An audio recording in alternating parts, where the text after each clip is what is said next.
Hey, it's Sam here from London Lifestyle. I did an interview yesterday with Nerea Carrion from the Happy World company. Nerea's a really positive girl, love being around her, she's got good energy, and she's all about facing fears, teaching guys and girls to do like social freedom exercises, workshops to kind of get your life squared away. So I thought I'd interview her, put her on London Lifestyle. Bear with me, it's my first interview. I kind of didn't go in with any structure, but we kind of got deep into some conversations. I hope you enjoy it, let me know, hope you get some value out of it. I wonder if you could tell us like some of the benefits of doing public speaking for maybe guys or girls. What kind of... Okay. Yeah, you mean girls and guys in terms of relating to anything, or just in general how it can help you in life? Yeah, I guess in anything. So I know you teach like social freedom. So I mean, yeah, in a way, are they kind of like linked? Because there can be a lot of fear, maybe approaching people on the streets. Yeah, I think public speaking or overcoming any fear, I think it really helps you in general, because when you overcome a fear, suddenly you expand. It's like, you know, when you're afraid of something and suddenly you end up, or you find yourself doing it, suddenly your reality has changed. So because of that change, you expand in any other areas. So for example, public speaking, a lot of people is afraid in public speaking. So the fact that you're able to do it when before you were so scared and you basically was not able to do it, then suddenly you can see yourself doing other things that you thought you couldn't do. So you basically expand, and it helps you in any other areas of your life. And yeah, I mean, I've experienced that, and for me it's like almost like a therapy, where you basically find yourself doing something out of your reality. Almost like a reference point. So I found like when I faced the fear, so if it was approaching a girl, then it was almost the same feeling as when you're doing, say, public speaking. So I can kind of relate to what you're saying there. It's like a reference point. Yeah, yeah, definitely. I think overcoming any fear because for some people public speaking is easy, but maybe asking for the time to a random person is difficult. So overcoming that fear is going to help you in other areas. So again, I don't think. Yeah, I think independently of the fear, it helps you in anything else. Mm-hmm. Oh, it helped me at least. So. Speaking like social freedom, we were just watching a video before we did this, and it's a video that went viral, and it's a girl walking down a street in New York, and she gets approached quite a bit from people. You've seen it, didn't you? Mm-hmm. And it's supposed to have been over 10 hours. And it caused a lot of controversy, because I think in the comments, and I think the lady that put it out felt that there was a lot of street harassment in New York, and mm-hmm. I think it was almost like to raise awareness of it. Mm-hmm. But then on the flip side, you got me and yourself, we go out and we teach like social freedom exercises, or teaching mm-hmm. how to approach a girl, simply because, you know, girls want to be approached. So on one hand, we're told that girls want to be approached by guys, and then on another hand, we put this video. There's a video going viral saying, actually, we're getting harassed. So I mean, what's the answer? Yeah, what's the balance? Yeah, I guess like everything else, you need to find the balance. Again, like I don't think too much of anything is good, let's say. So obviously, like if for example a guy approaches me on the street and say hello, beautiful. To be honest, I think in the realistic way, if I'm happy that day, or if I'm open for, you know, strangers to talk to me, I'll be like, thank you very much, and I'll be so excited about it.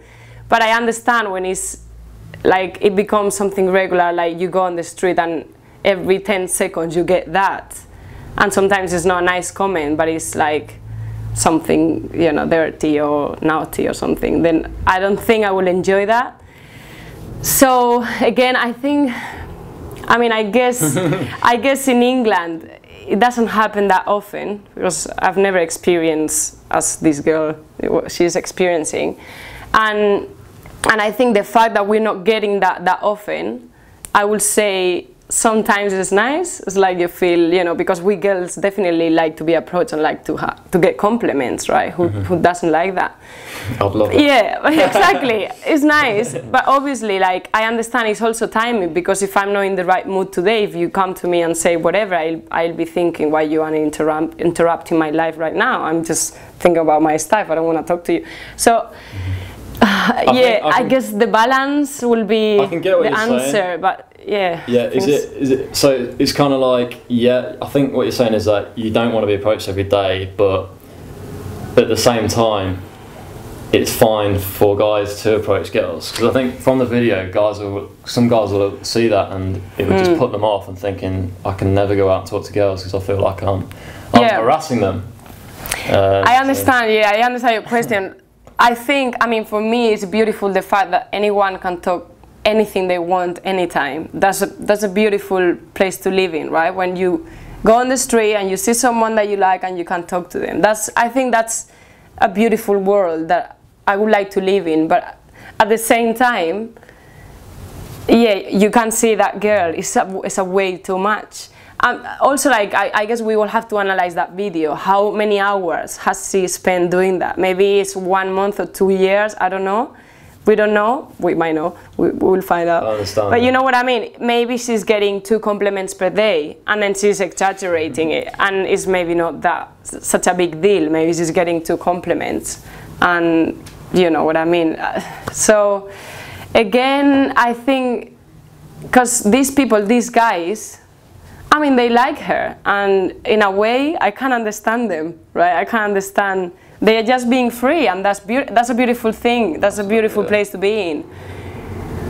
I think that if they will use more calibrating, like maybe the girl is looking at them, you know, maybe they could do it because she's open for that, but if she's like really focused, maybe they might not want to do it because they are just disturbing her. Okay, so you'll say like, say in the game community, they'd call it like an indicator of interest, like an IOI. So it's just looking out for a girl that smiles at you, and it's kind of like an invitation. Exactly. Maybe you want to calibrate her first and check out how she is, if she's open for this or not. Because then because to be honest, if you're not open for that and the guy can't see, then it could be a little bit abuse or like kind of interrupting you a little bit too much, maybe. So a bit of social intelligence to see. Yeah. Right, okay. Yeah, but then in our social freedom, we don't care about that. We don't care about that. Okay. So yes, I don't know if I've answered your question, but this is what I think. You've had a good go. Probably just confused everyone. Yeah, that's. No, I think like, to sum up is approach, but use it with a bit of social intelligence and try and just come from a genuine place as opposed to maybe like a. Yeah, instead of being so selfish and think, okay, I just want to do that and that's it. Yeah, I understand. Yeah. Yeah, no, it just kind of. For the sake of it. Yeah. Yeah, I get where you come from. Yeah. Yeah. We'll review your social freedoms. Yeah.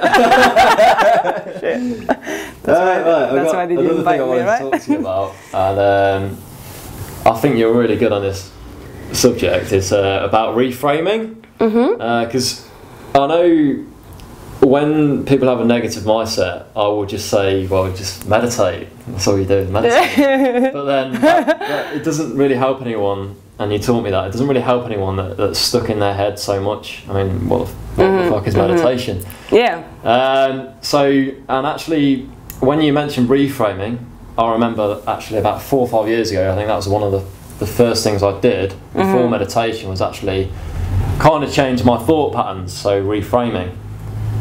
And you're really hot on this topic. Yeah, I think I love it in a way because, you know, usually like we give a meaning to the words we use, right?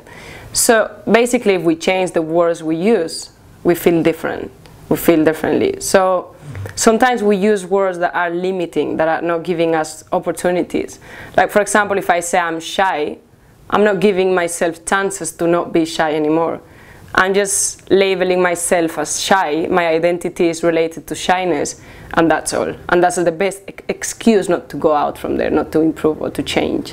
But instead, if you start saying, I'll be more friendly, or I'm working in my shyness even, something that is not a lie exactly, but you know, you're reframing in the way that is giving you more opportunities, more chances, then suddenly the reality changes, and also the feelings, because it's not the same to say I'm working in being more friendly than saying I'm shy.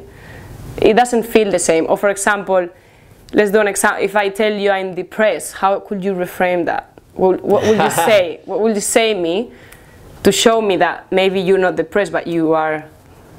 I think you always put reasonable doubt in someone's mind. So if someone says they're depressed, I says, well, have you ever felt happy before?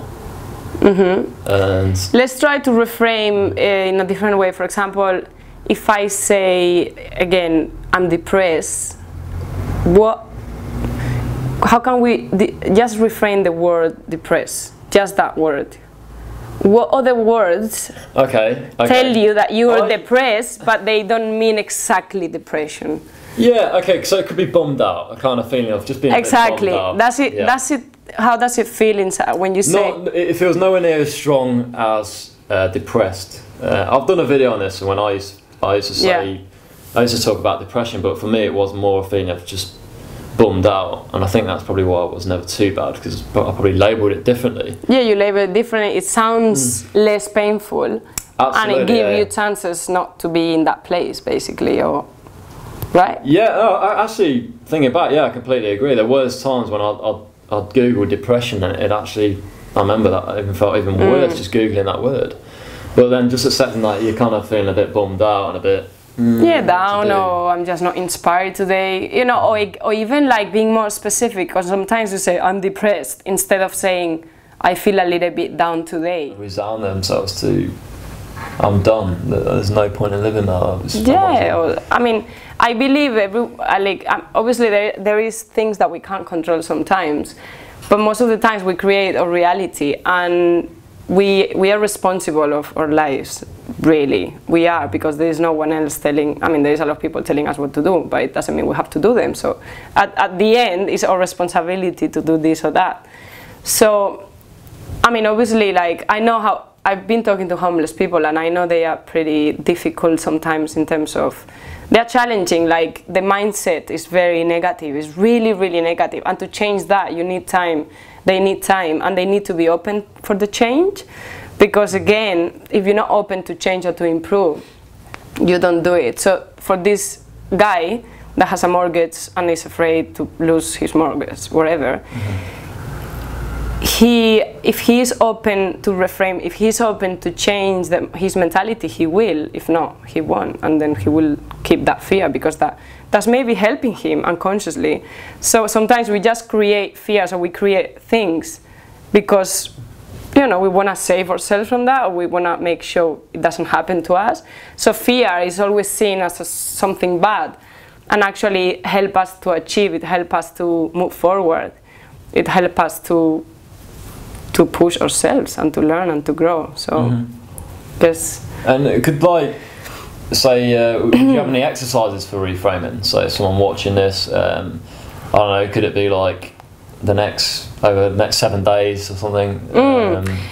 Yeah, I would say focus in the negatives you're saying. For example, if you keep saying I can't do this, I can't do that, which is a very common sentence, perhaps change it, reframe it into I will be able to do that. Even if you're lying yourself, but it's a lie that is not a very big lie, so I'm sure you can digest that, and your brain can. And then you start changing the way you talk. And when you change the way you talk, you feel differently, and you change your behavior, so it will affect your results, your outcome. So I would say very simple things like that. I can't do that, by changing it for I will be able to do that. And over time it will change your physiology or just your psychology? Yeah, I mean, you feel differently, so obviously, your physiology change. I mean, the whole thing changed. And again, even if it's weird to change this stuff, because it's strong habits that we have, it's just a matter of wanting and keep going. And even if you say, I can't do that, just change it automatically. I mean, I will be able to do that. Even if people look at you in a weird way, just say I'm setting up my brain or whatever. Fundamentally, why do you think that is? Why are people coming to you that need to change their their psychology? Well, I guess I was in a very negative place before. I was in a really, I didn't like to live in this planet. I didn't understand the world. I thought it was really shit. Like, I didn't understand it at all. I thought I was frustrated with it, and I just didn't enjoy. I didn't find anything interesting in the planet, really. I thought it was just bad or something. So it was the glass I was wearing, they were very negative. So it made me feel insecure. It made me feel not really related with anything or with anyone. So I was really much there. And I think I really had the need, because I had to choose, either be miserable the whole life or even died, or actually take responsibility and find a better way to live. And I think that was my drive of deciding, making the decision that I wanted more from life, and I didn't want to be in that place. So I wanted to actually become someone else, and someone that wouldn't be complaining about it. So I thought I just questioned myself if that was the only life I could have, or actually there was a way that I could be more positive, or at least not complain about everything. You know, about rain, about this, about my friends, about my house, about my family, about everything, instead of trying to find the good things about it. So, it's like a gradual so I guess change. I really needed it, because there's a point where you don't want to live miserable the whole life. You just don't want to do that, do you? Absolutely not. So it took a lot of work, I think. Probably you can relate as well, maybe years to just gradually change. And it takes time. It takes time, because it's strong habits anyway, and you just speak out. You speak the same way as you work. So you work.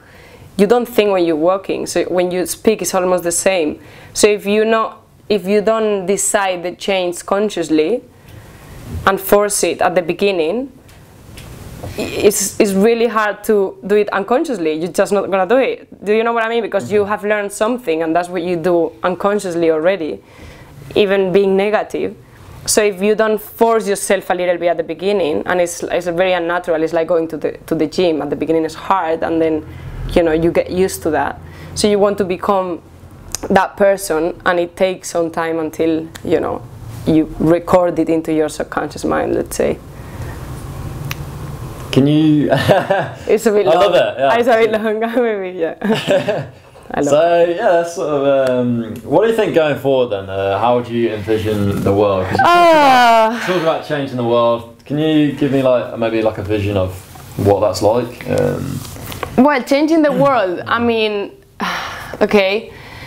I think to change the world, I don't know if that's the question, but the first thing we need to do is to change ourselves. That's why, for me, the most important thing, or worried, or like the most important, the most important thing I have to care about in this planet is about me, first of all, because, and it does sound selfish, and a lot of people will say, oh, but that's so egocentric. Yeah, it is egocentric, but how can I change anything if I'm not in the place that I want the world to be? So does it make sense? So for me, if you want to see changes in the world, then change it. Yeah, change yourself first, and then you can start seeding it. You can start giving seeds around, or like sharing things with people. I love that metaphor. So, really nice. So I think if I will focus on myself first. In terms of myself, of what I do, again, I don't feel right complaining about the world when I'm not doing anything for it.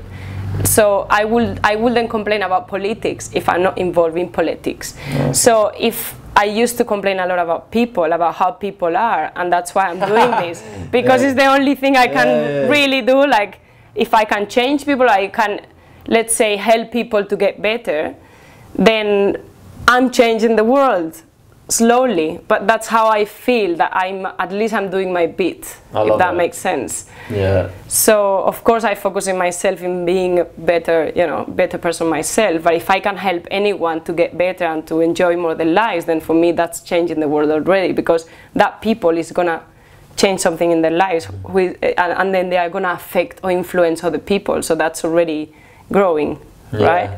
So the Happy World Company, right? I just wanna make sure people enjoy their lives more, basically. Like, literally just hanging around with you the past few weeks has been like, wow, really uplifting. Just like the energy, and like, I know you've got a lot of interns working for you as well.